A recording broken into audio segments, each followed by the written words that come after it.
Last year, we shared the story of Adolph Wendel, a World War II veteran who lived in Bloomington for more than 60 years. We recently learned of his passing and want to take time to honor his memory and service by sharing his powerful story with you. Seems like about maybe once a year or so I fight the war in my dreams.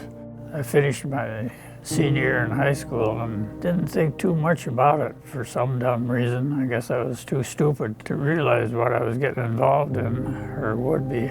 43 finally went over. When we got shipped over from Southampton to Le Havre in France, then they put us on trucks. This is now in the wintertime, open trucks. They run us up into Belgium, and the Battle of the Bulge was, the Germans were starting their movement back, pushing them out of Belgium, trying to push the Americans out of Belgium. Literally dumped us off in the middle of a field, and from that point on, we were in combat for 128 days. It took to get from Belgium to Czechoslovakia, which was just south of Berlin at that time.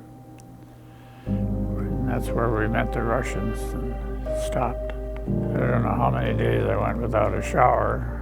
We were very poorly equipped for winter weather because we just had ordinary dress boots, dress leather-faced gloves, and a dress overcoat. We'd lost a lot of our guys from frostbite and from shells. And so we'd get replacements, new guys would be brought up to fill in. And we started getting older men, older meaning 26, 27. Even two of them were married and had a child, you know. They were getting desperate here to get troops. But those older men were useless. I mean, they would stop and think of what's happening, where the young guys just did what you tell them and they did it, you know. I feel I was very fortunate. I was involved and I got in and got out in one piece. I was anxious to get back and get into a normal life. I eventually did get a BA, and then I went on and got an MBA later on after that. I was an engineer. I had a very serious girlfriend before I left, and so I was very anxious to see her. But she'd gone to school out in New York City. She went to school out there for interior design. And so when she came here, she got a job at Dayton's right away. We were married 67 years.